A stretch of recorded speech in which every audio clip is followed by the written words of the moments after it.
자, 현대소설 2강 고향 들어가도록 할게요. 자, 일단 이거 들어가기 전에 3번 문제 한번 잠깐 볼게요. 수특의 3번. 보기를 봐주시면은 고향의 시대적인 배경이 나와 있어요. 1930년대 조선은 근대적 자본주의 사회로 급속히 전환되면서 농촌의 사회 질서가 붕괴되었고 이 과정에서 농민들은 더욱 궁핍해졌다라는 얘기가 나타나고 있습니다. 그쵸? 한마디로 일제강점기 때 우리 농촌의 모습이라고 봐주시면 되는데 고향은 이 시기 조선의 농촌 현실을 원터마을의 인물들을 통해 사실적으로 그려내고 있다. 우매했던 좀 어리석었던 원터의 소작인들은 힘겨운 노동에도 불구하고 정당한 대가를 받지 못하는 부조리한 경제체제에 대해 비판적인 시각을 견지하게 되는데 이러한 변화는 일본 유학을 하고 온 김희준이 마을의 소작인 신분으로 농촌 계몽 사업을 함으로써 이루어진다. 우리 본문에서는 사실 이제 농민들이 그런 생각까지는 아직은 미치지는 못하고 있고요. 이제 김희준이 그렇게 계몽을 시키고자 하는 그러한 모습을 볼 수 있다라는 겁니다. 자, 계속 이러한 변화는 일본 유학을 가져온 김희준이 마을의 소작인 신분으로 농촌 계몽 사업을 함으로써 이루어진다. 그는 물질뿐만이 아니라 정신적인 측면에서도 농민과의 연대성을 확보하려 하는 인물로서 이전의 농촌 계몽 소설이 도시 지식인의 하향적인 시혜의식을 다룬 것과는 차별적이다. 한마디로 이 김희준이라는 인물이 지식인이에요. 근데 기존에 이제 이러한 소설에 등장하는 지식인들 같은 경우는 그냥 말뿐인 그러한 계몽이 많았지만 이 김희준 같은 사람 같은 경우는 자기가 직접 농사도 지어보고 나름 실천적인 지식인, 그래서 농민들을 하나로 만들고 계몽시키려는 그 노력을 좀 실천적으로 하는 인물이다. 이렇게 봐주시면 될 것 같아요. 그래서 우리가 보통 그 식민지 시대 때 그 배경으로 한 그 만세전 같은 소설도 보면은 그 만세전에 나오는 그 지식인도 나름 일본 유학파인데다가 지식인이긴 하지만 어떤 단점이 있어요? 그냥 생각으로 그쳐버리는 거야. 그리고 어떠한 자기가 실천적인 노력을 하지도 않고 그냥 떠나요. 그냥 그러한 조선의 현실에 대해서 환멸을 느끼고 그냥 떠나버려. 그러니까 되게 어떻게 보면은, 실천성은 없는, 그냥 자각과 어떤 비판만 있을 뿐이야. 그 소설 같은 경우는. 그러나 이 고향 같은 경우는 김희준이라는 인물은 유학파인데다가 생각을 한 거를 또 실천까지 하는 그런 인물이에요. 그래서 그런 점에서 이제 보기에서도 이제 일반 도시 지식인의 그런 모습과는 좀 다르다라는 얘기를 하고 있습니다.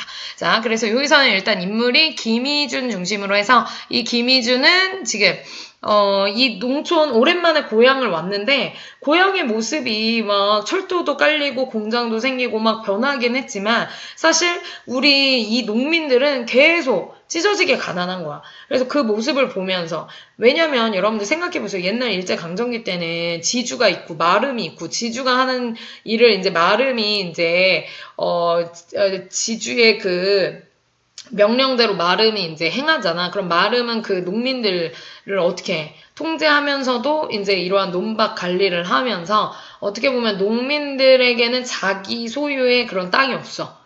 결국은 이 땅 주인인 지주가 있고 지주가 마름을 시켜서 이 마름은 농민을 시켜서 이제 일을 부려먹는 그러한 체제란 말이죠. 그러니까 농민들은 한없이 가난해질 수밖에 없는 거야. 그러니까 그런 모습들을 이제 여기서는 이제 김희준이 되게 원통해하고 이 농민들을 이제 계몽시켜야 되겠다. 뭔가를 자각시켜서 변화시켜야 되겠다라는 생각을 해. 근데 이제 변화를 시키려면 결국은 뭘 해야 돼요? 농민들을 결속력 있게 뭔가 하나가 되게끔 만들어야 되겠죠. 그리고 그들을 가르쳐야 될 거 아니야? 그래서 계몽을 하기 위해서는 두레라는 조직이 필요한 거야.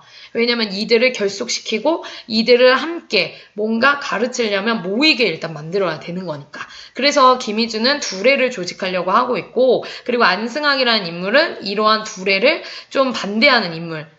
이러한 세력을 이제 좀 두려워하는 인물로 등장을 하고 김희준은 두레를 조직해서 농민들을 계몽시키고자 그러한 다짐하는 모습들이 이제 마지막에 나타나고 있습니다.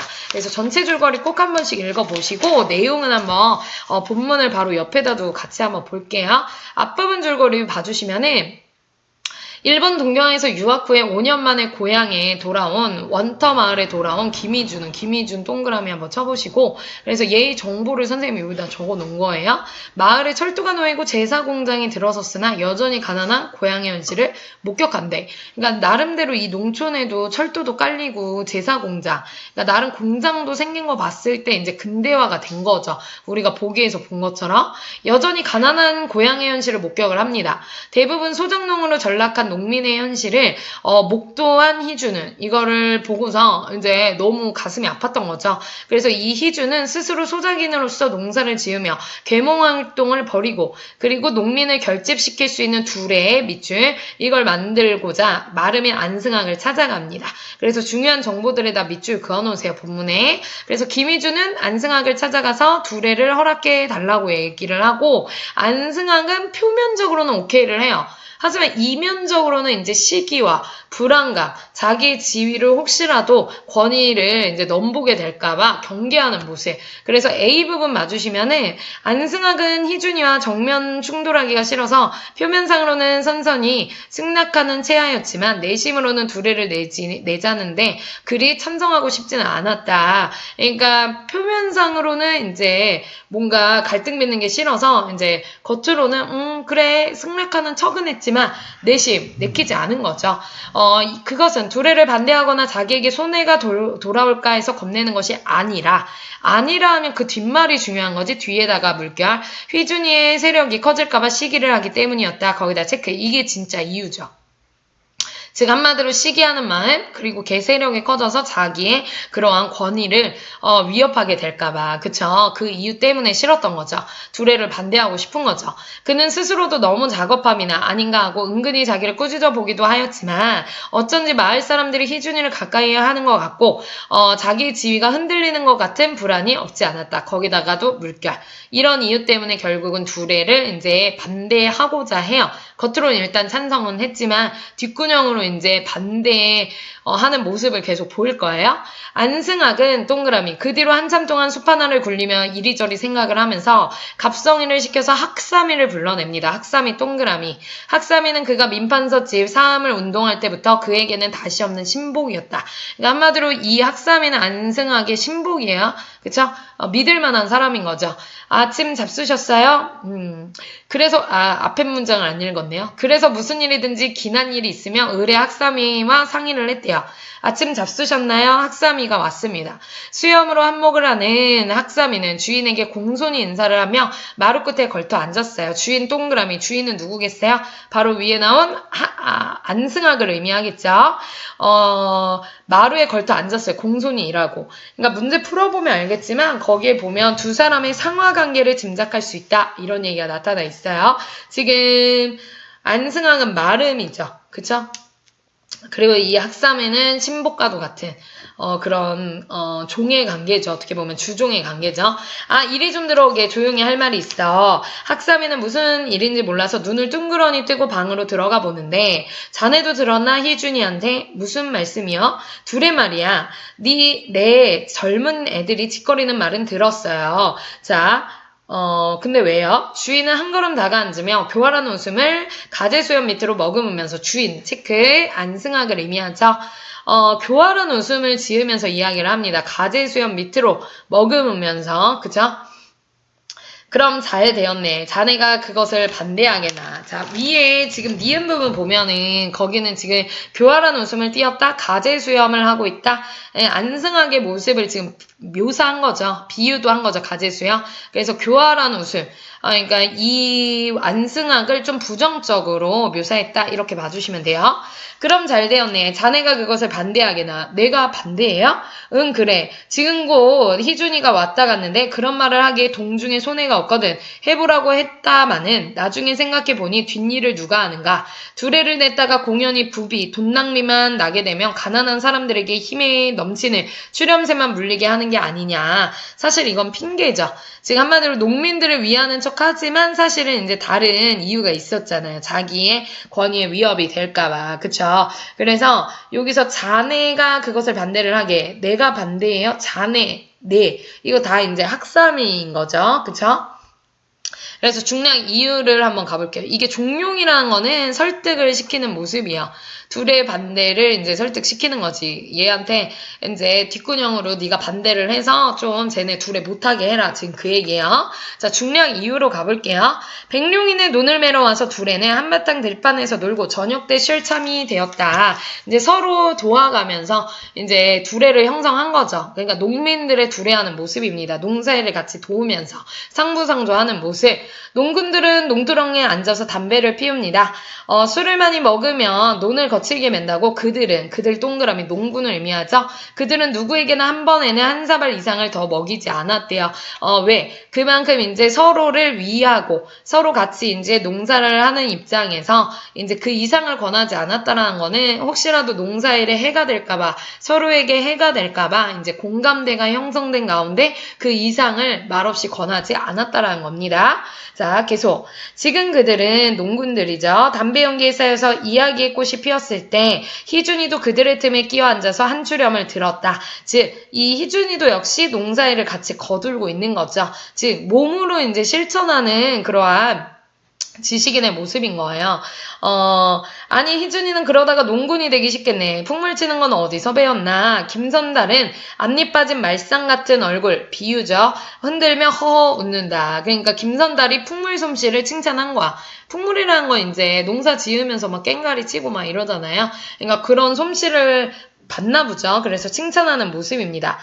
글쎄 말이지. 논두매면 곧잘 매겠는데 왜 농군이 되면 안 되나요? 희준이는 그들을 쳐다보며 따로 웃는다. 자네 같은 사람이야 농군이 안 되더라도 잘 살 수가 있을 터인데 참 저 사람은 별일일세. 왜 월급 생활을 하지 않고 하고 조첨지는 참으로 의심스러운 듯이 희준이를 보게 됩니다. 노려보고 있어요. 그러니까 조첨지는 의아스러우면서도 저 사람이 무슨 꿍꿍이지 하는 의심을 가지고 있는 모습이고 김희중 같은 경우는 스스로 농사를 지으면서 농민들과 함께 그러한 유대의식을 쌓으려는 모습을 볼 수가 있어요. 그래서 어떻게 보면 정신적인 측면까지도 농민과 연대하고자 하는 그런 모습을 볼 수 있어요. 이건 문제에서도 나오는 얘기입니다. 월급 생활보다도 이런 일 하는 것이 더 좋아요. 희준이 하는 말이죠. 이런 일이라는 건 농사일을 의미하죠. 그래도 무슨 주의가 다르게 그러지 않겠는가. 우리 같은 무지한 백성이야 여북해서 땅을 파먹느냐 싶은데 원참 하면서 이 조첨지는 다시 의심스러운 눈빛으로써 뭔가 얘가 대단한 다른 생각을 가지고선 저런 얘기를 하는 게 아닐까 하고 의심하는 모습입니다. 그래서 계속 보시면 조첨지는 다시 의심스러운 눈을 희준에게로 돌리는데 그러나 희준이는 잠자코 그들의 대화를 듣고 있었다. 그러면서 희준이가 무슨 생각을 하는 장면이에요. 그 모습이 이제 밑에 문단의 전부입니다. 그들은 오히려 원시적인 우매한 바보스럽고 어리석은 생각에 사로잡혀 있었다. 인간의 생산력이 유치하였을 때 자연에게 압박을 당하고 사회환경의 지배를 받을 때 그들은 이것을 불가항력적으로 돌리는 동시에 인간을 무력하게 보고 따라서 숙명적 인생관을 갖게 되지 않았던가.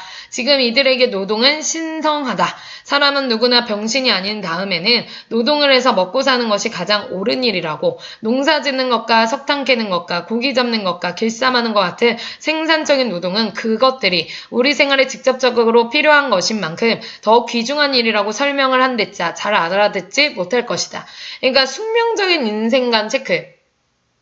그러니까 어떻게 보면 이 농민들은 숙명적인 인생관을 가지고 있다라는 거예요.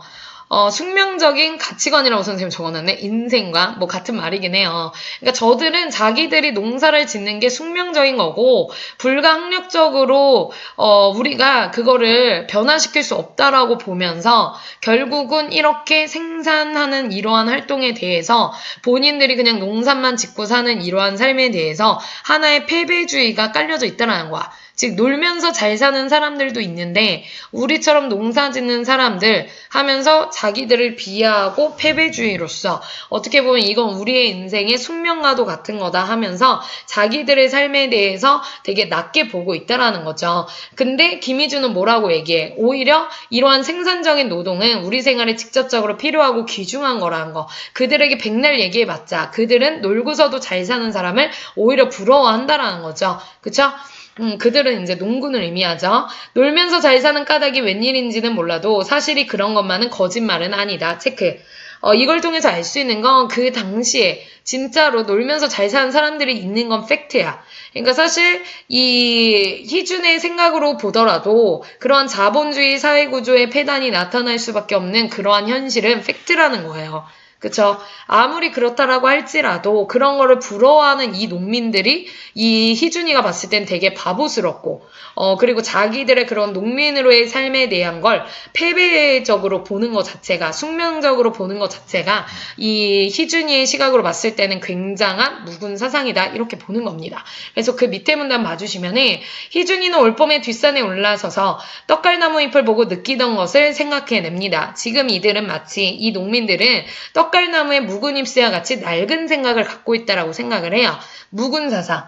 헛잎새가 길게 싹터 나오는데도 묵은 잎새는 그대로 그 밑에 붙어 있다. 즉, 햇잎새는 바로 근대적인 가치관, 묵은 사상과는 대비되는 가치관인 거죠. 즉, 이러한 근대적인 가치관이 계속 샘솟아 나야 되는 그런 시기인데도 불구하고 오히려 그들은, 즉 농민들은 새 시대를 맞으면서도 오히려 묵은 사상에 사로잡혀 있다라는 거예요. 즉, 묵은 사상, 봉건적인 가치관에서 헤어져 나오지 못하고 있다라는 겁니다. 그래서 선생님 구조도에다 체크해놨어요. 구시대적인 봉건적인 가치관을 묵은 사상이라고 볼 수 있겠고, 농민들은 그러한 사상들을 가지고 있구나 이렇게 볼 수가 있겠어요. 오히려 근대적인 가치관을 가져야 되는 시기가 도래했는데도 불구하고 아직 사상 자체가 너무 후퇴된 그런 모습에 대해서 이제 이 김희준은 안타까워하고 있죠. 그들은 새 시대를 맞으면서도 오히려 묵은 사상에 사로잡혀 있지 않느냐. 봄이 인간의 봄이 물은 오가야만 그들의 묵은 잎새도 떨어지지 않겠느냐. 그래서 여기서의 묵은 잎새, 묵은 사상, 한마디로 농민들이 가지고 있는 그러한 구시대적인 봉건적인 가치관을 이 희준이는 계몽시키고 싶은 그런 마음입니다. 그쵸? 그래서 그러니까 이런 거야. 구시대적인 봉건적인 가치관, 어떤 숙명적인 인생관, 가치관으로 보는 게 가난하니까 태어난 대로 살다 죽는다. 이렇게 생각하는 것 자체가 되게 낡은, 묵은 사상인 거죠. 그쵸? 근데 희준이는 그거를 깨뜨려서 이 농민들을 뭔가 일깨워주고, 이렇게 노동하고 열심히 일하는 것들에 대한 긍정적인 영향, 그것들이 결국은 이 사회를 발전시키는데 이바지한다라는 그러한 생각들. 그래서 패배주의가 아닌 오히려 그 삶에 대해서 열심히 살아갈 수 있는 원동력을 제공하길 원하는 거예요. 그래서 여기서는 이제 농촌이 근대화된 현실 가운데서도 우리의 농촌이 지금 가난한 모습을 띠고 있는 거니까 희준이는 이 농민들의 사상을 정신을 변화시키고, 사실상 그거를 우리가 계속 실천해 나가는 방안들, 정신적인 것을 변화시켜서, 각성시켜서, 나중에 더 이 농촌을 발전시키게 하려는 그러한 모습들을 볼 수가 있겠습니다. 그쵸? 그래서 주제로 치면은, 주제는 뭐라고 볼 수가 있겠니? 여기서의 이러한, 농민들의 어떠한 모습을 자각시키려고 하는 이런 지식인의 어떠한 그러한 노력? 이런 걸로 볼 수가 있어요. 그래서 사용설명서에 보면은, 이게 주제가 이렇게 나와 있어요. 일제강점기 농촌 현실과 이를 극복해 나가는 농민의식의 성장이라고 볼 수가 있겠습니다. 그러니까 의식 자체를 성장시켜야 된다. 이렇게 보고 있어요. 그래서 현대소설 2강도 마무리할게요. 우리 3강, 4강에서 만나요.